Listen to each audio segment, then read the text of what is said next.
Does not seem to be recording. Huh.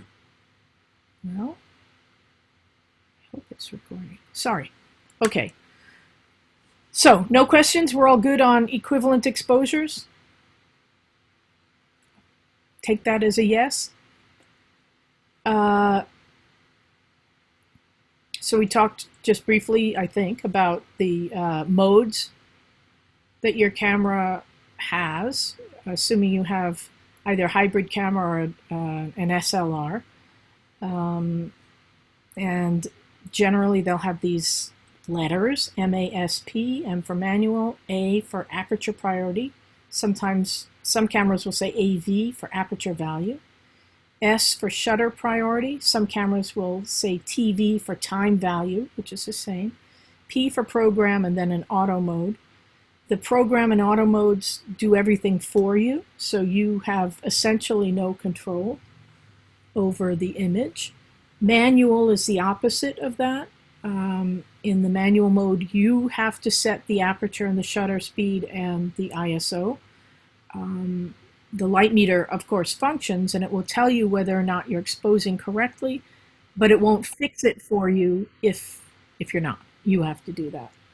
In the priority modes, you have control over one of those things, aperture or the shutter, and then the camera automatically sets the equivalent exposures. So if you choose a particular aperture, say f8, the camera will automatically set the appropriate shutter speed, and vice versa. There are some situations in which your light meter can be fooled. So with equivalent exposures, we said that we believe our light meter is functioning correctly, is giving us an accurate light meter reading. However, we might want to use a different shutter speed or aperture. In these cases here, the light meter can be fooled, and so you need to be aware of that anyway. So a dark subject against a light background, person standing in front of a bright window or door, the light meter senses all this brightness and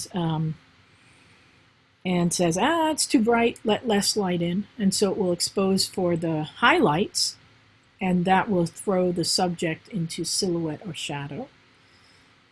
So in that case, if you want the subject exposed correctly, you need to go up to the subject and take a light meter reading just from the subject and use that light meter reading. Or you can move the subject away from the bright light if you don't want that effect. If you have a light subject against a dark background, say a person in a darkened room with one source of light coming in from the side or overhead, in that case, the light meter will say, it's too dark, you need to let more light in, and it will expose for the background and make that gray, and that will overexpose your subject. So in that case, you'll do the same thing. You'll walk up to the subject and take a meter reading of the subject and then back up and use that meter reading, even though the light meter will then say, that's not right.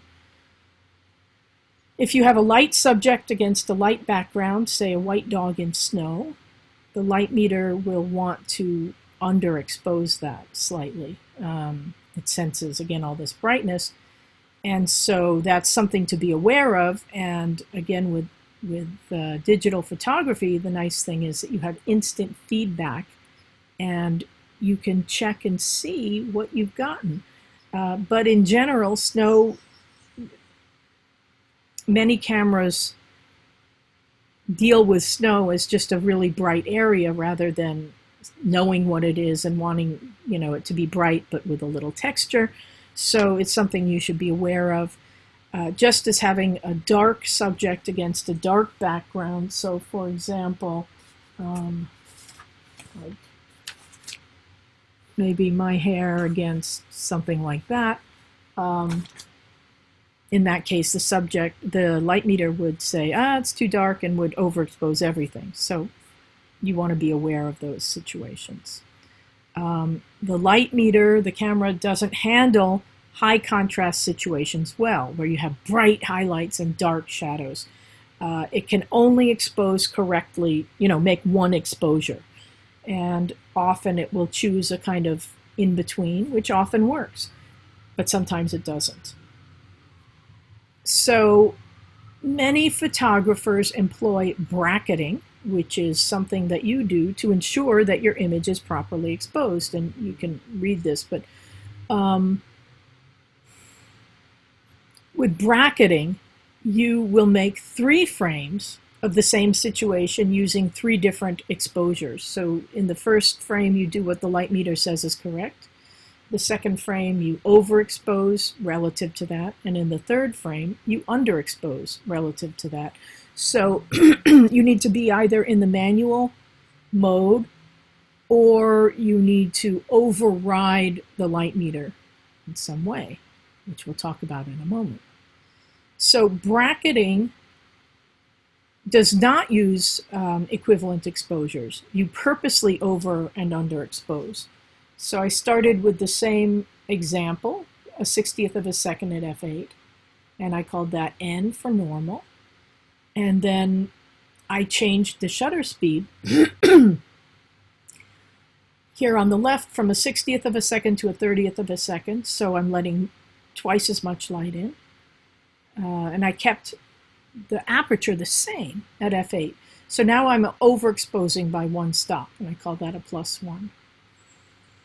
On the other side, I changed the shutter speed from a 60th of a second to 1/125th of a second. And so I'm now underexposing by 1 stop because I've kept the f-stop the same. So that's a -1. So this set of numbers is 3 different exposures, 1 normal, 1 overexposing, and 1 underexposing. You don't have to keep the f-stop as the constant. You can change the f-stop and keep the shutter speed as a constant. So down here, I again started at a 60th of a second at f8, but now I've changed the f-stop number. So to the left, I changed from f8 to f5.6. f5.6 lets in twice as much light as f8, and so that's a +1 exposure, overexposed by 1 stop. And on the right, I've changed the aperture from f8 to f11, so I've closed down or stopped down by 1 stop. I'm letting in half as much light, so that's a -1. So -1, -1 stop. Something going on here. So again, these sets of numbers are not equivalent exposures. The upper set and the lower set, you could say, are equivalent to each other. They both do the same thing. It's just in the upper set I changed the shutter speed, in the lower set I changed the aperture, but overall they're doing the same thing. How to do this? So again, you can go into the manual mode and purposely change the shutter speed or aperture relative to what the light meter says is correct. Or you can use the exposure compensation dial, which is the +- sign, and you can go to a +1 or +2, and then a -1 or -2. And by changing the dial, the camera will automatically over or underexpose. If you're, and you would do this when you're in one of the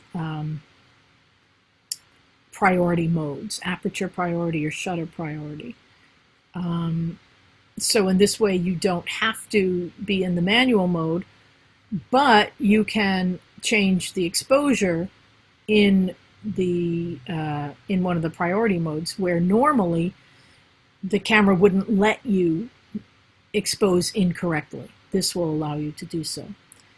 Many of your cameras may have a bracketing section, which is great, or selection. So if you look in your menu and go to bracketing, you can then set the parameters as a plus, 1 stop in either direction or 2 stops in either direction. Okay, any questions on equivalent exposures and bracketing? Anybody? Anybody? Anybody? All good? So the assignment, which apparently is not totally come up. Is that right? Oh, sorry, wrong thing here. Just a moment. So slow.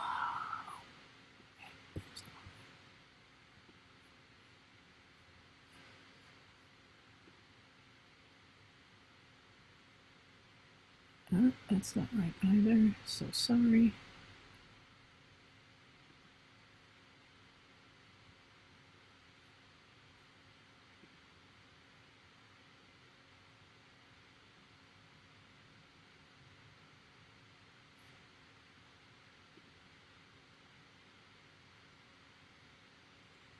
Okay, so the first assignment, as you know, is in 3 parts, and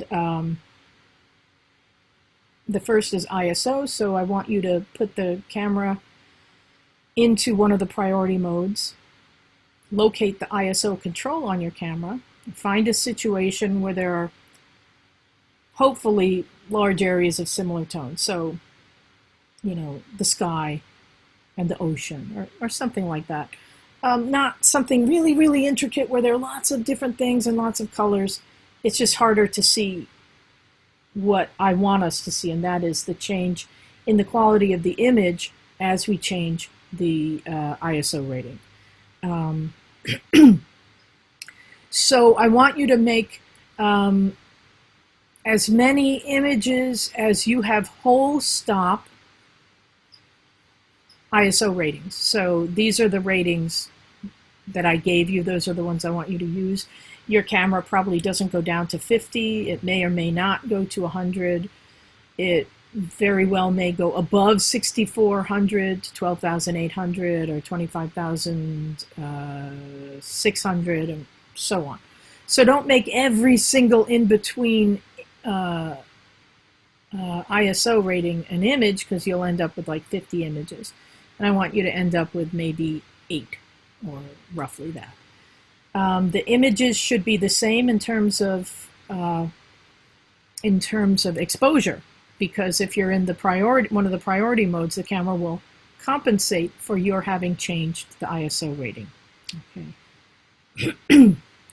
Bracketing, what we just talked about, I'd like you to make 2 sets of bracketed images in 2 different places. Find a situation maybe where there are bright highlights and dark shadows, and bracket. And then finally, equivalent exposures. You can use the manual, aperture priority mode, or shutter priority mode. Do not use auto or program. So you'll start out by using the largest aperture, and then stopping down the aperture and compensating by changing the shutter speed so that each image is exposed the same, so that they look the same in terms of light and dark. Again, I want you to use the whole stop numbers, not the intermediate stops, because then you'll end up with like 30 images. So I expect you to end up with about 8 images. So from the widest aperture to the smallest aperture with the whole stop numbers. Do not use the flash. Make sure it's turned off. And again, use whole stop numbers. And so I said to do this at home. Again, Canvas doesn't necessarily accept folders unless you make a zip and then submit that. But if you entitle each image, which I want you to do anyway, with what you've done, so for bracketing it would say n +1 -1. With the ISOs, you just put the ISO number in. With the equivalent exposures, if you just put the aperture number, that will be fine. Then I can tell what each image is for, even if they're not in folders. Okay. Any questions? Anybody? Any questions on that? I have a question. Yes. Can you hear me? Oh, okay. I wasn't sure if you could hear me. Yes. Okay, so on the ISO changes, do you want us to use the same f-stop and shutter speed and change only the ISO? No. So that's why if you look up here, I say ISO, set your camera to the aperture priority or shutter priority mode. And so when you change the ISO, the camera will automatically change one of those. So let's say you're in aperture priority and you set the camera to f8, okay, the aperture. As you change the ISO rating, the camera will automatically change the shutter speed because you've set the aperture.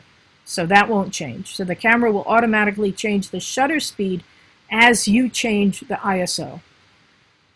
If you're in the shutter priority mode, let's say you choose 1/125th of a second, then the camera will change the aperture as you change the ISO rating in order to keep the exposure the same. And that's what I want to see. I don't want to see it going from light to dark.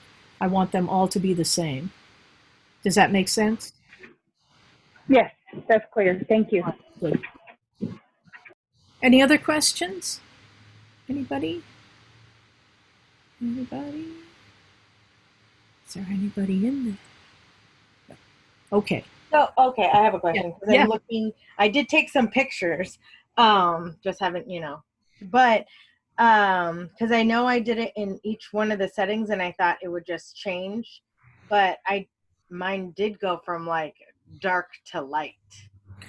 Do you remember which mode you were in?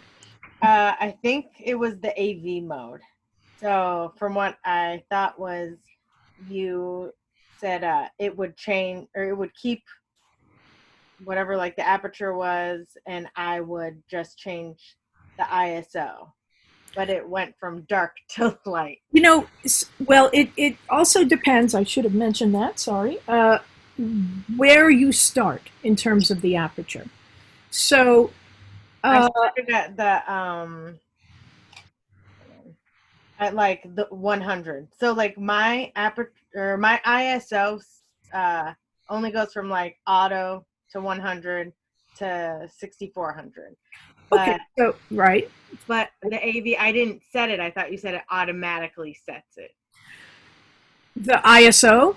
No, I set the ISO, but I thought having it in the AV mode, the aperture priority, it sets the aperture. You set the aperture.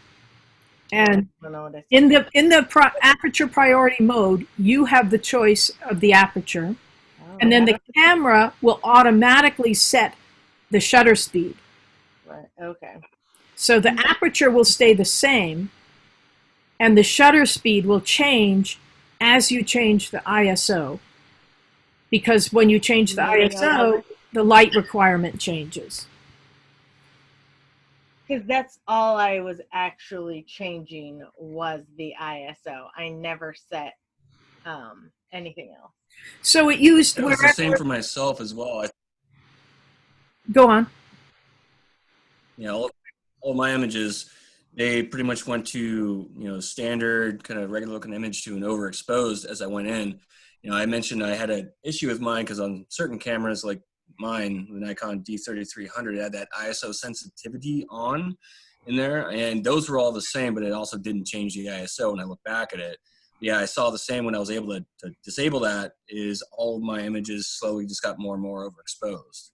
So why? Right, and that went from dark to light. So the reason that happened is because wherever you had whichever priority you were in, aperture or shutter,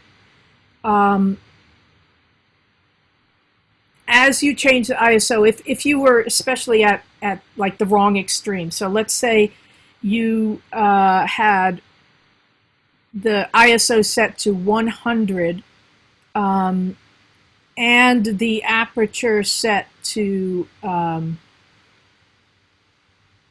f22, then the camera, because you're letting in very little light, Is that what I'm thinking? Mhm. At f22, you're letting in very little light, and at 100 you need a lot of light, and so the camera will use a slow shutter speed, and then it can only go so far. Then you run out of shutter speeds, and then after you've run out of shutter speeds, the camera will just underexpose more and more. In the reverse, if you're going to overexpose, if your images are overexposing, then probably you had the aperture set wide open, for example, at 6400, and then as you and at 6400 you need very little light, so the shutter speed will be fast, and it just, as you go down in the ISO and require more light, it just can't compensate anymore. So let me post something about that. But that's why your images are not the same. It's because the camera ran out of either the aperture or the shutter speeds as you changed the ISO ratings. Okay, that makes. Does that make sense? All right. Yeah, definitely. Yeah, and then I think it's after we submit them, then we'll get your feedback, and if it's still not looking right, then yeah, I can just go back and try it a different way then. Absolutely, yeah. But I'll try and post like examples of that. I have to make them, so I'll try and post those as soon as possible. Okay. Any other questions? Anybody? All good? Okay. I hope that you. So if I think they'll be answered in something. Okay. Ryan? So if you're going to be posting, yeah. So if you're going to be posting the examples today or tomorrow, Yes. and the assignments due Friday, It's, yeah. do you need You to know, make it this weekend? sure. Yeah, you know what? Go. You can have through the weekend, absolutely. Okay. Yeah, I won't. And in general, I mean, assuming you get your images in a relatively timely manner, I'm not going to, I won't downgrade if you don't get it in exactly on time. There's, even though these will say there's a due date, the, Canvas will actually be open for submission until the end of the term. So hopefully you get your images in sooner rather than later, but I will not, assuming they are close, relatively close to being somewhere near when we're talking about them, I won't downgrade for late submissions. Okay, I know it's a difficult time in a lot of ways, in most ways, for all of us. Our schedules are not what we thought they would be for various reasons. So I, definitely take that into account. Yeah, I didn't expect to be homeschooling my daughter, lots of things change, so I get that. All right. Okay, any other questions? Okay, so I hope that you guys have not Photoshop, sorry, Lightroom. I posted more instructional videos, and I hope that you take a look at them. None of them are long. I think that they're really quite useful. I will be going over this stuff, in Zoom, but, and obviously for the people who are not here, they're not hearing this, but although I go over it here, it's not the same as being in class. It's not the same amount of time generally, and so I hope that you will check out those videos by Julianne Cost. She explains things, I think, very clearly. Okay. So we talked about, let me get out of this.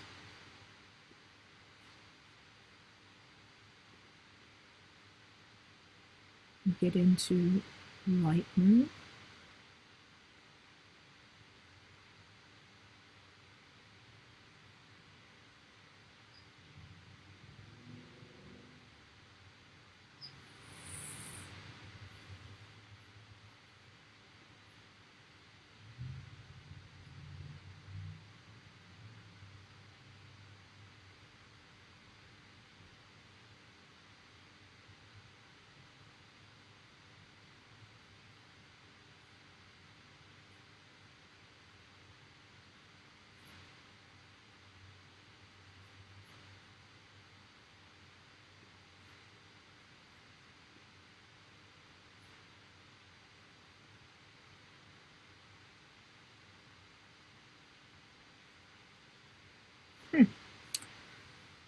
For some reason, this doesn't show everything. So let me ask you this. Do you just see the center panel, just these two images with no side panels? We see the side panels. Oh, you Yeah, I do see see You the them? mean side the panel. histogram and the navigator? Yes. Yeah. Yeah. You do see those? Okay, good. So we talked about um, importing images into Lightroom and working here in the library module. We looked at both of the side panels, I believe. So on the right, sorry, on the left, we have what's called the navigator. And if you have that turned on with the hatch mark down, you can see the selected image up here. And then to the right of that, it shows you different crops. So fit is full screen, fill is not quite full screen. 1:1 comes in closer, 2:1 closer still, and then you can set the aspect, I guess.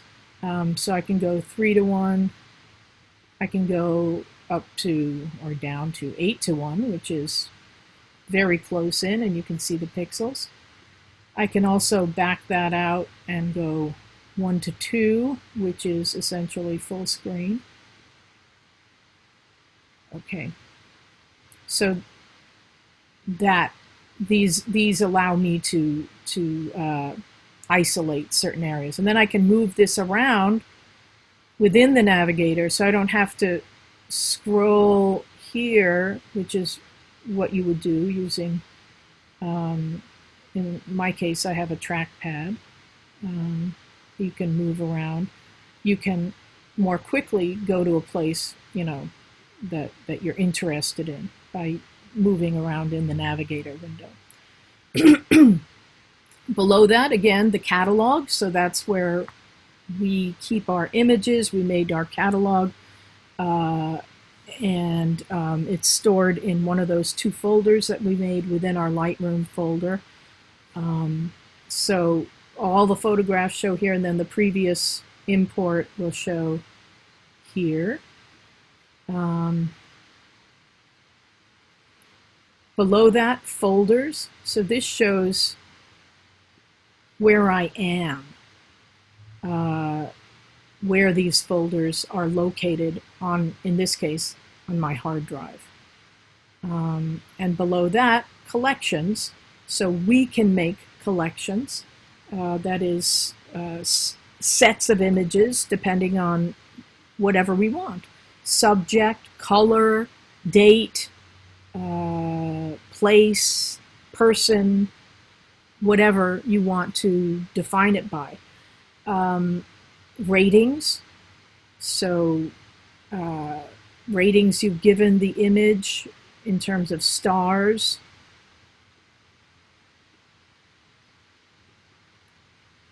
In terms of colors. So down below in this strip, you can set the number of stars you want for an image, or you can set them right below the image. The color, so Usually the colors are used more for categories rather than ratings, but it's up to you.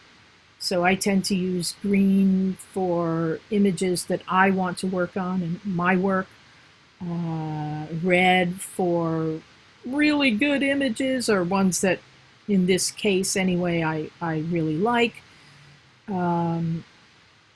Yellow maybe for an intermediate. I like them, but not as much as I like the red ones, or whatever, however you want to designate your images. But these are used for identifying, essentially. You can also flag images. So this image is selected. I can put a flag on it. So now a little flag appears up here to indicate that there's something important about it. I can't tell what, but that I like it. If I don't want it there, I can just click on the flag and get rid of it. If I know I don't like it, for example, I can give it an X flag and know that it's not working for me for whatever reason. And again, for smart collections, so a collection, and then I can make a smart collection which allows me to define the rules. So I can select all images that have 4 stars or more, or however I want to define that. I can then add another rule and say a color. So this group will take images that I have decided are, or that I've labeled as red or yellow or green or whatever. They can match all of the rules, any, none. You decide on that. And then you need to name your smart collection. And so I'll just say test, test, and create. And now this test collection appears here under collections. And apparently only one image, this is a student image, meets all of those criteria. It's red and it has 5 stars, so 4 or more. Okay. If I decide I don't like that collection, I can just get rid of it by hitting the minus sign. It doesn't get rid of the images. It doesn't do anything to the images because these collections are just lists. No image, the images weren't moved, they weren't transferred from one area to another. It's just a list of the images that comes up when you select it. Okay. Any questions? No? Okay. On the other side, the other panel has the histogram, which shows the distribution of colors and of tones from light to dark. So this image here, you can see, has a lot of different colors, though you wouldn't necessarily know that by looking at it. All the way to the left, there's nothing really, nor is there anything all the way to the right. So to the left is black, all the way to the right is white. And this image doesn't have any true blacks or whites, really, or very few blacks and no whites. So the histogram shows that, as does this one. And then this image is quite different. It has very few colors, right? Not that it's a black and white image, but has very few colors.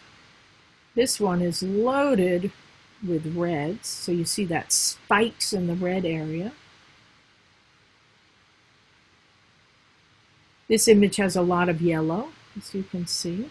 It also has blacks, so we see those there. This image here, close to the same. Okay. So, and the histogram will also show the ISO rating, the focal length of the lens, the aperture, and the shutter speed. Below the histogram, we have the quick develop area, which I don't want you to use, but you can, to do some basic and quick adjustments in terms of exposure and what's called white balance. Keywords So any words that you entered when you imported the images will show up, and you can now add keywords if you want to. So if you didn't before, or if you want to add more to any particular image, you can do so. And then as you add keywords, more and more will show up under keyword suggestions. And you can make sets of keywords, which I haven't done. And here's a keyword list of the keywords I've used thus far. And finally, the metadata, which is the information about this image.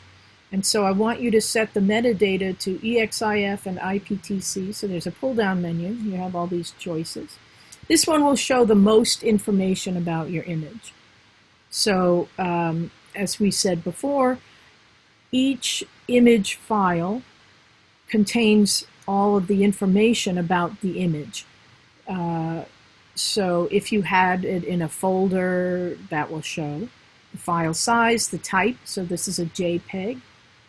The dimensions of the image in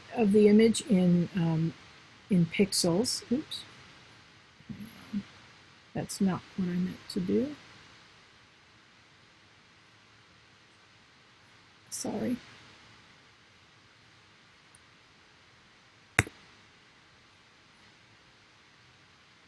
The exposure, 1/125th of a second at f9.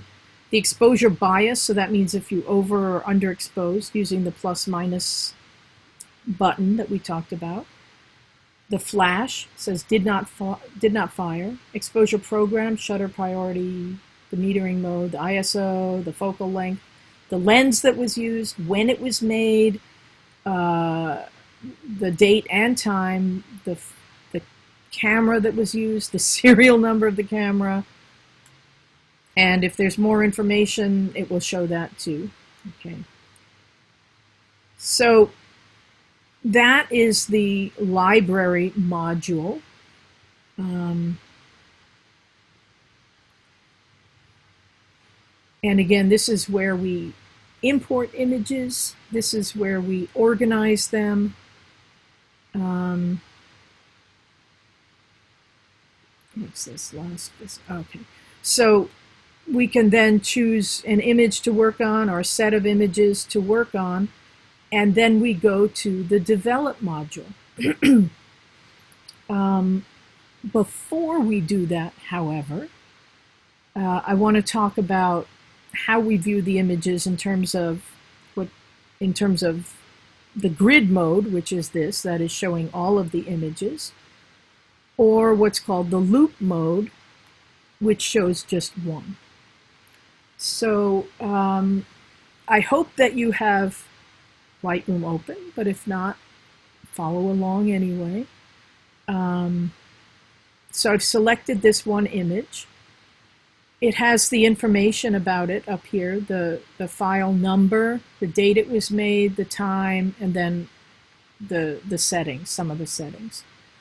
In order to access that information, I can use the letter I, the information, and toggle through or get rid of it. So if I hit the letter I get this information. If I hit it again, I get slightly different information that I set. So we'll go over that. So I had the EV, that is the exposure compensation dial, set to -2/3 of a stop. I used the aperture priority mode. Then if I want to get rid of that information, I hit I again. So I want us to set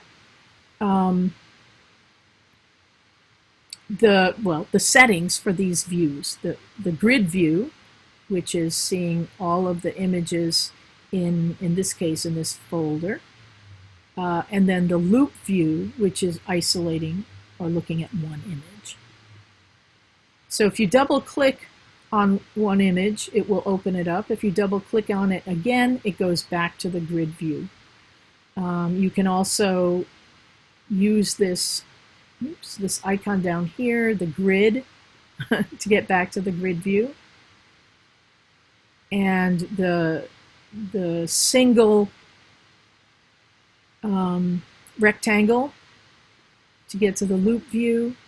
You can also, if you prefer keystrokes, you can use the letter G for grid and the letter E, not L, E for loop.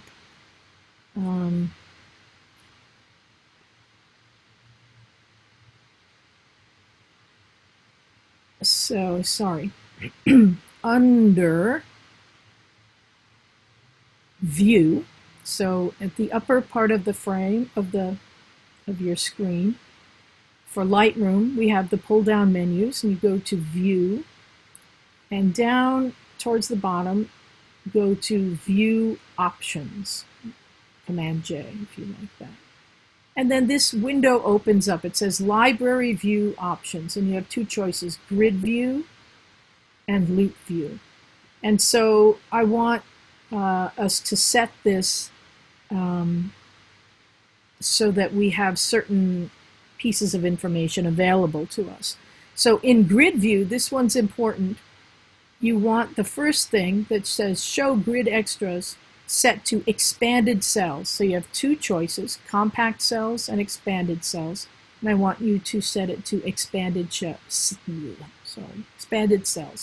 All the others are kind of defaults that are fine, but that one is important until we get down to here where it says expanded cell extras.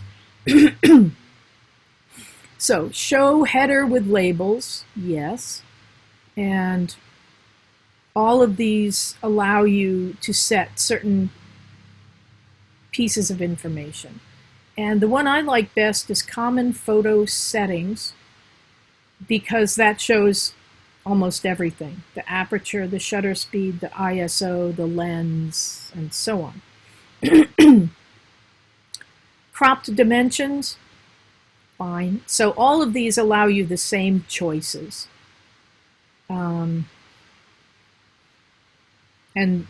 you know, it's up to you what you want to see about the image. So maybe the exposure program. The name of the file is helpful. File extension, fine. Okay.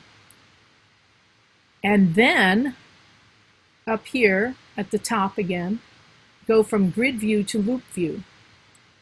Loop view is the information that you will see when you have one image selected. And so, and there are two, as we saw when we toggled through with the letter I, there are two sets of information that you can see. So loop info 1 and loop info 2. In the first one, I keep the file name and copy name, so I know what number it is, or if I've named it, I know what name it is. The date and time is fine. And then again, common photo settings. So that shows a lot of information about the image. In the second loop view, and you can set these to what you want, but you should set them. I show the exposure bias, so that means if I did a +1 or minus or whatever, that will show up. The exposure program, so aperture priority, shutter priority, manual, it will tell me that. And then again, for lack of anything better, I set it again to common photo settings, which will tell me the aperture and the shutter speed, the ISO, the lens, and so on. If you want to set it to something else, that's fine. But you do want to set these library view options. Okay. And then you don't have to click OK or anything. You just click out and those are set. So again, when I click on the letter I have the name of the file, since I haven't named it anything else, the date and time it was made, and then the common settings, or the common, the shutter speed, the aperture, the ISO, the focal length of the lens, and the lens that was used. Toggle to the next set of information. It gives the exposure bias, the mode I was using, and again the common information. Okay. So, any questions on the library mode? Anybody? No questions? All good? Okay, excellent. So, I'm ready to work on an image. Yay. Let's say I decide to work on this image. I'm going to go to the Develop module now. So from Library to Develop up here in the upper part of the window. And I still have an image in the middle, and I still have side panels, but the side panels are different, and they're different in each of these modules: Library, Develop, Map, Book, Slideshow, Print, and Web, specific to that module. So now, on the left-hand side, we still have the navigator, but we now have a whole bunch of different things to deal with. So let me close them so we can see them all. So presets, snapshots, history, and collections.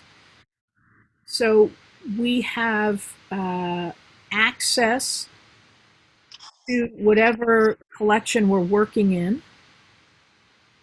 And let me just put this so you can see it.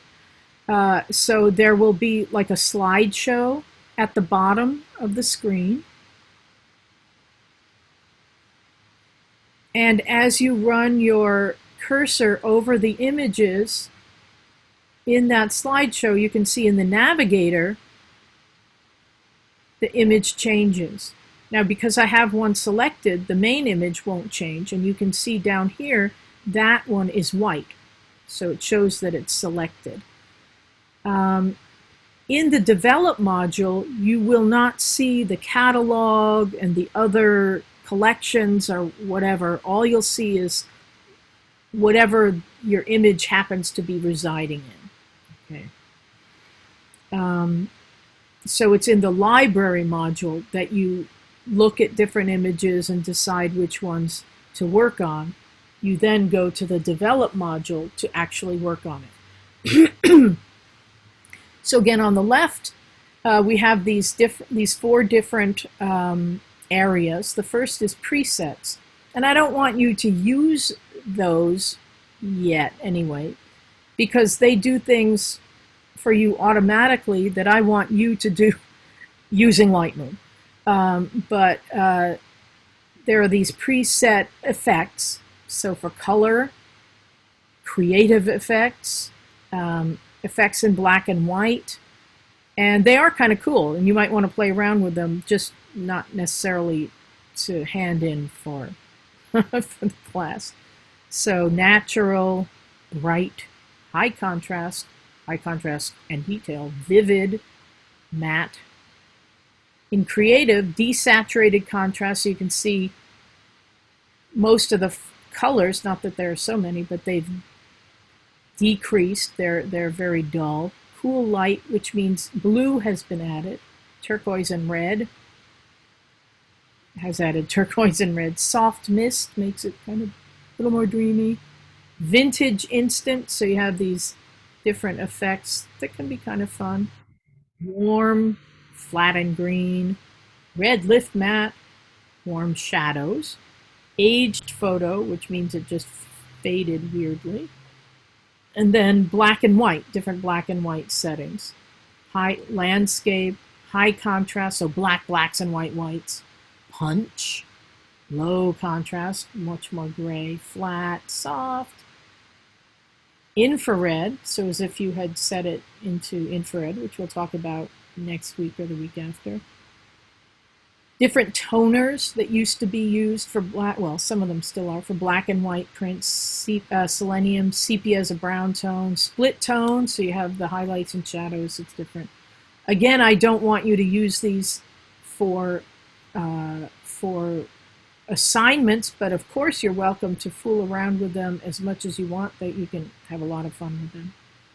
Snapshots we'll deal with more when we're actually working on the images, but you can make snapshots of your work at any point during your process so that you can go back to a certain point and refer to that The history, I guess I've done a bunch of stuff on this without even thinking about it. So the history of anything that you've done on this image will show up. And unlike in Photoshop, and I think some of you have worked in Photoshop, but unlike Photoshop, the actual image, the actual information in the file or the file is not changed. So anything you do on the image here it's as if you have your photograph and then like a piece of clear acetate on it, and the changes that you're making are things that you've written onto that piece of acetate. So you've kind of sketched things in on the image, changing colors or contrast or whatever, and that information is on that piece of plastic or acetate, but it doesn't affect the image underneath. So again, like the collections are lists, this is really just a list of instructions of what has been done or what you want done, or more what has been done. And so you don't have to save different versions of of the image the way you do in Photoshop, where if you like what you've done, you need to save it as a separate file. And each time you get to a version that you like, you have to save it. And that takes up, or can take up, a tremendous amount of room on your hard drives. So it's very nice that Lightroom does not do that. That said, you can save different versions as what are called virtual copies, and we'll go over that in a bit. And, sorry, unlike Photoshop, in Lightroom, the history never disappears. It's always there unless you clear it yourself. So in Photoshop, every time you close down Photoshop, the history of what you did is gone. The image is still there, but you can no longer see the steps that you took to get there. Here we see the steps that I've done, whatever they are. And this history will remain in place no matter how many times I open and close Lightroom, unless I decide to erase it myself. Okay. I can also go back into the history and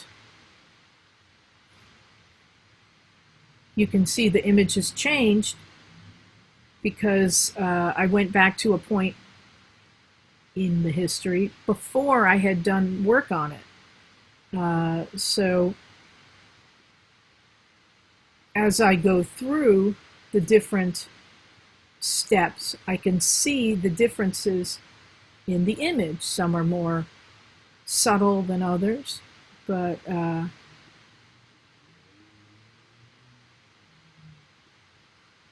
again, I can go through the steps there. So the history is a wonderful, wonderful thing to have. And we'll go over that more as we actually work on images.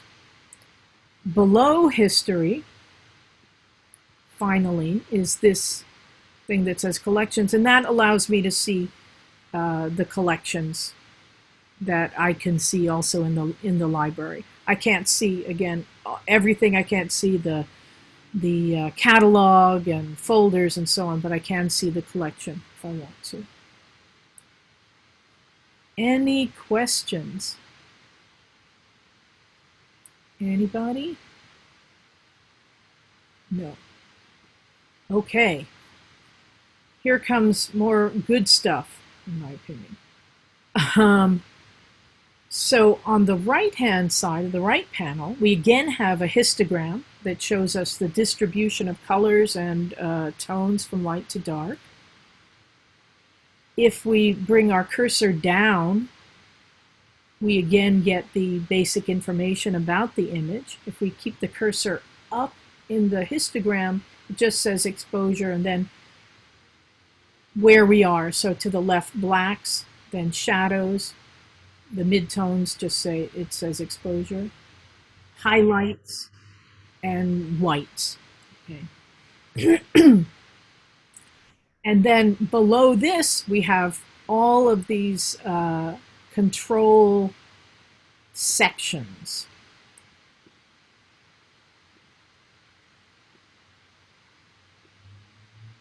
So 1, 2, 3, 4, 5, 6, 7, 8, 9.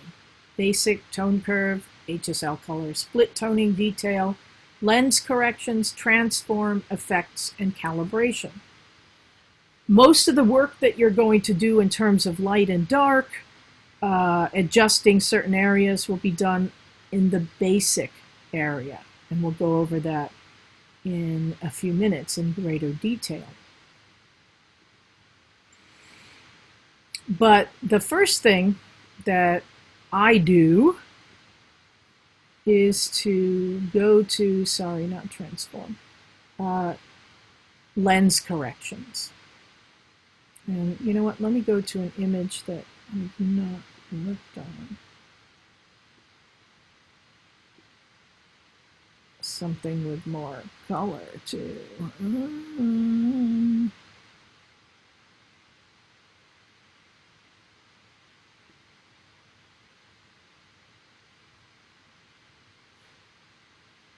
Sorry.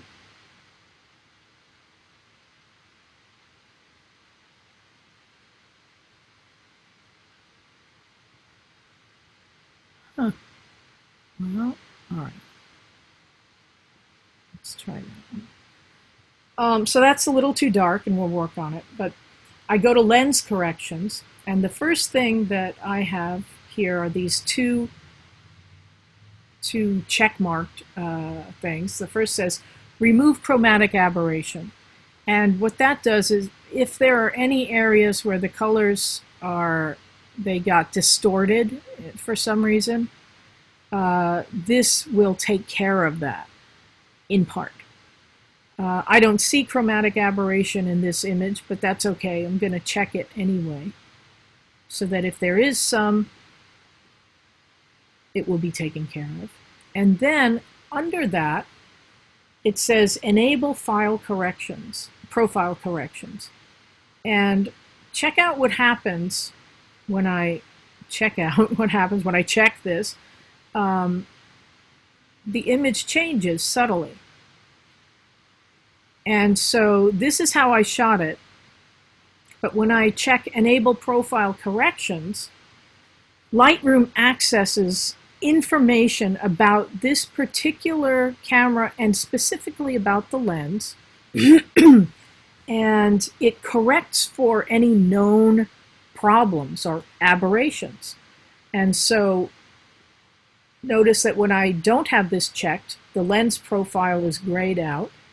But when I check it, now the lens profile comes up and I can see the make of my camera, Nikon, the model of the lens. So it's an 18-140 lens. And the profile, and then the profile for that lens. And so Lightroom looks at that information and then corrects for any known aberrations or abnormalities or quirks in the lens. So apparently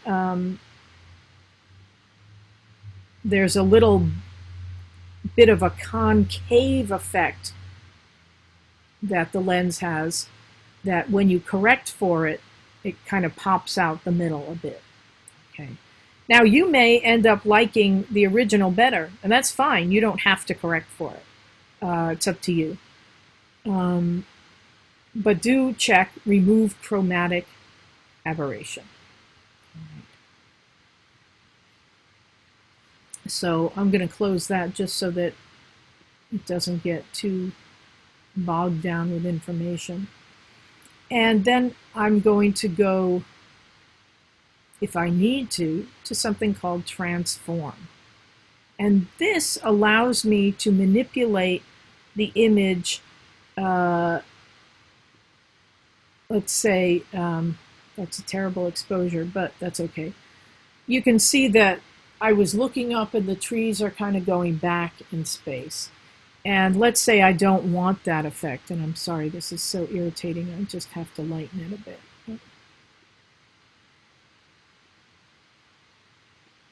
Okay, sorry, I just had to do that. And now I can transform this if I want to. So vertical will straighten this up. Now, look what happened to the bottom. It got cut off because in order to do that, some of the image is cropped. So if you don't want to see what has happened, you can check this box down here that says Constrain Crop. And now it will appear to be a full frame image. You won't see that area that that was cropped out, but now you've cropped the image. So I'm going to uncheck that again and go, oops. Okay.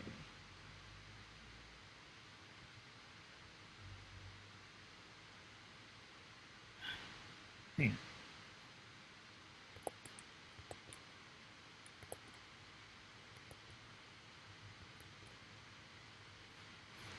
Okay, so I've adjusted it vertically. Now let's say it's off kilter horizontally. I can adjust that. Now notice that if I go pretty far, it just doesn't look natural. And that's fine if you don't want it to look natural. If you don't like what you did, by the way, you see that I'm using these hatch marks here, the sliders. So let's say I'm here, I don't have to come and try and get it back exactly to 0. If I double click on it, it goes back to 0. So I don't see that it really needs much horizontal work, but I'll do that. I can then rotate. So if I had the camera at a bit of an angle, like so, I can correct for that. And when I put my cursor over any of these words, a grid comes up, and that I find is very useful for straightening so that you can line up lines either horizontally or vertically. And my impression is I don't really need to rotate this. I can also adjust the aspect, so I can stretch it out or squeeze it. Generally, you won't need to do that, but it's up to you. Scale, larger, smaller, so that's essentially cropping. The X and Y offset, so those are the axes. So you can adjust those if you so desire.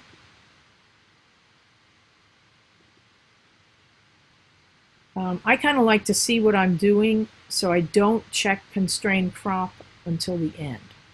But when I do that, now I can see this image as cropped. If, by the way, you want to see, you want to compare before and after, if you click on the Y, the letter Y, as in yes, you'll see before and after. So here's before and after. And obviously I lightened it, but I think you can also see that I straightened the trees. They're no longer kind of, converging. So the vertical lines are converging. They are coming closer and closer together.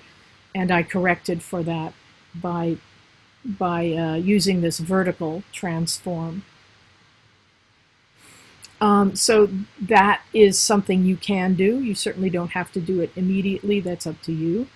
To get out of the before and after mode, you can just click on the letter Y again, or if you look down here, there are little icons that you can also use to get out of this mode. Okay. Any questions? Anybody?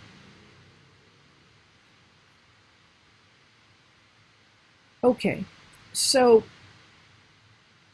again, you will be doing the majority of your work here in this basic section.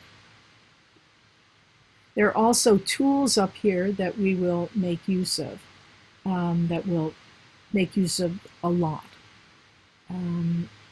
But here in the basic section, we have the first part says treatment, color, black and white. We're working in color, but we can transform to black and white if we want to, right here.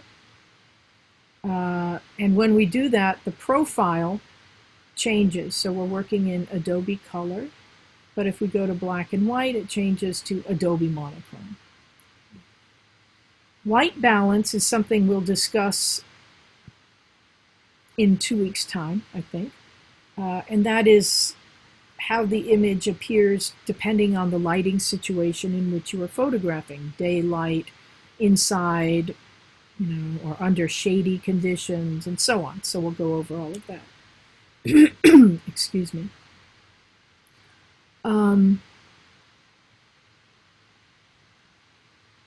I have apparently done some work on this image. I didn't recall. Oh yes, I just did it. What am I talking about, idiot? Sorry. So this shows the work I did in terms of light and dark. So normally all of these things will be zeroed out below the white balance. It says tone and auto. So let me just find an image I have not worked on.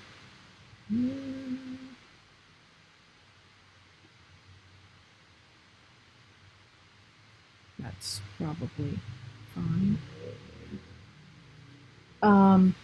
So here's an image I have not worked on, and you can see everything is zeroed out. And the same with, so that's tone and auto, then presence, and those are the two things, or the more than two, but the two last things here under the basic section. The first part deals with exposure, essentially, light and dark, contrast, highlight, shadows, whites and blacks. And so I know, for example, that I shot this image as a -1. So I underexposed by 1 stop. And I can also see that it's too dark, that maybe I shouldn't have done that. But I can compensate for that by going to this first slider and opening it up. That is overexposing. And notice when I do that, these numbers change. So here we are zeroed out. And as I go up, it's plus, plus, plus. So a +1, it says here +1, that is adding 1 stop. So opening up by 1 stop or doubling the amount of light. And so I exposed at a -1, and now I've compensated for that mistake by opening this up to +1. So this is what the exposure that the light meter said was correct, and it looks pretty correct. Notice that it is it has a slightly bluish cast, and again, that's something we'll talk about when we talk about color, temperature, and white balance. But that is because this image was made in shade, so there was probably some cloud cover, at least at that moment or in that area, and cloud cover makes images look more blue. So I will, when we talk about white balance, I'll correct for that, but if you see what happens as I move the color temperature slider, it's now much less blue. Okay. So, but I will put those back to where they were for now. So I've adjusted the exposure. Contrast, I usually don't do that much because we can fine tune that by using highlights, shadows, blacks, and whites. So this image is pretty low contrast. It doesn't have really bright highlights or dark shadows, so I may not need to adjust them very much. But you can see as I move the slider, the shadow slider, it opens up the dark areas. And if I move the highlights, if I bring them down, you can see the white areas get somewhat darker. If I open them up, then they get even brighter. There aren't that many highlights and shadows. I can kind of pump up the image by adjusting the whites and blacks. So it's not a huge difference unless I go all the way, then it looks really bad. But again, with the white slider, I can do it more subtly or not as subtly. And with the blacks as well, I can bring them down. I can open them up, but I can also make the blacks a little blacker if I like. And I just want to show you one more thing about blacks and whites. And if you hold down the Option button and then go to whites in this example and slide it, this will show you where the highlights are. And in a normal image, and this one's a little dark, little flat, low contrast, but in a normal image, you want to have some highlights, but you don't want them like that. So you want to see the brightest areas like that. And so now that went all the way up to half, 49. So it'll go out to 100 in either direction. And the same for the blacks. So you generally want to see, in a normal image, areas of, with true blacks, but you don't want it to go all the way. So maybe something like that.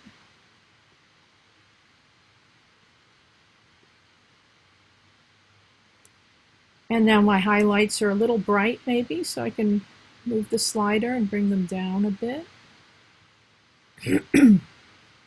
And so those are some of the basics. We'll go over more, but of a basic exposure adjustment. What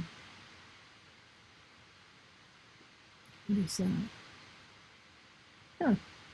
Look at those little spores. Aren't they cute? They look like something from the X-Files, right? Little alien things. Anyway, let me just find one image where I see a lot of contrast.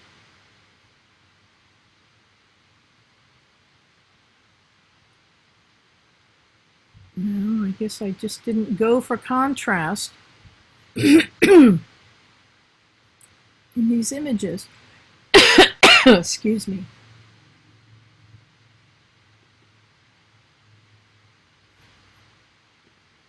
Here's one. Okay, and then we'll finish up. So in this image, I have some pretty bright highlights. Shadows could open up, but these areas in the foreground are really too bright. They're distractingly bright. The overall exposure is probably okay. We can take a look and see. So it was underexposed a little bit, but even so, the highlights are really bright. So I can fool around with the exposure and see if I need to adjust it overall, but I don't think so necessarily. But those highlights are pretty out of control. Not horribly, but I can bring them down and not darken the overall image. So see what happens as I move the slider. And I want to go for the average. So I can see that there are a couple of areas that are really bright. And in order to get them under control, I have to bring everything, all the highlights down. I may not want to do that. So I want to go for the exposure that makes the highlights look best overall. And I can deal with real extremes in another way. So that looks pretty good. And again, we can compare before and after. So yeah, I think that looks pretty good for the highlights. And let's see what happens when we open up the shadows. Not a lot, but some. We get more detail. It's maybe not quite as mysterious, but maybe we can open up a bit.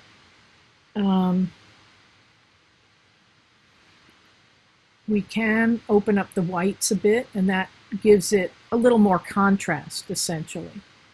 Now that also brightens our highlights some more, so we can bring those down a bit more. The blacks, do we want truer blacks? Maybe, if you want, if you're going for a really punchy effect, sure, we can do that. So let's compare those. Yeah, there's definitely a difference. Next time, we'll go over what we can do to affect these specific areas. So if any of you have taken a traditional black and white photo class in the darkroom, you know that we do things in the darkroom when we're printing to manipulate specific parts of the image. And so these highlights, we would want to make darker, maybe just a little bit, but that's called burning. That's adding exposure to specific areas to make those areas darker. I might want to make this area up here lighter. And in order to do that, I would withhold exposure, give it less exposure in the darkroom, and that's called dodging. And so one of these controls up here allows us to do that, either overall or in large areas or in very small areas. And so we'll talk about that next time. So any questions on Lightroom? Anybody? No questions whatsoever? I don't know if it's a question or if I just think my Lightroom looks different than yours. Okay. Because I was playing with mine, you were playing with it. I was like, oh, I'll just mess with it. Good. I mean, it looks different. I mean, I'm still able to play with the stuff. It just looks different than yours. So in what way or ways? I don't see where, I mean, I haven't put that many pictures in it, but I don't see like the library, develop, map books. Like I don't see any of that. Like if I put a picture in, Uh-huh. I mean, it doesn't have my name. I think I'm going to go back and, start it over again and see like. So the name you have to add, it'll usually just start out as saying Adobe Lightroom Classic. Right. Or, but in order to see all of those, do you see where my cursor is? Yeah. Yes. You see this triangle? I do. And when I click it, those things disappear. See And a triangle. What's that? I'm like, I don't even see a triangle. I think maybe if you have another office hours, I'll get in earlier and share my screen with you. Okay, sure. Sure, that would be fine. So you're not seeing this triangle thing at all? This little hatch mark? No. Huh. No. Because I have like a search all photos there and then something else. I don't know what this is. Huh. Are you using a Mac or a PC? A PC. Ah, that's partly why it's different. So, and I'll have to look up, let me write that down, exactly what it looks like in PC. Because even when I was playing with it, it's like, oh, do you want to do something in Photoshop? And I'm like, no. Maybe, maybe not. I know, I don't think. Yeah, let me look up because I'm not a PC user and my No, and I totally get that because I have like an edit side, uh-huh. and it's like it's a toggle for like exposure, contrast, highlight. So I was like, oh, I still have all this. It just looks different than yours. Interesting. Okay, yeah, I will check that Yeah, so- definitely because it's something I really should know actually. Um, No, it's okay. I'm just No. like, it's. no, I should know that. So I don't know why I was assuming it was pretty close, but other things are not close at all between Macs and PCs. So yeah, I'll give that. I'll definitely check that out. Okay. Okay, I just wanted to point that out. All right. Yeah. Thank you. No, I'm really glad you But did. Thank you. similar. Any other any other questions, comments? Anybody? Nothing. The assignment probably by this weekend. Yeah. They're So on. by Sunday night or Monday morning, that would be great. If you can get it in sooner, that's great too. But yeah, I know. Again, I know that we have things going on, and yeah. Okay. Any other questions, comments, issues? Okay, well, I will check the assignment thing right now and get on that. And let me know if you have other questions or issues, excuse me. Otherwise, have a wonderful week and weekend. Stay safe, stay healthy. All right, thanks. You too. All right, thanks. Take care. Bye. Bye.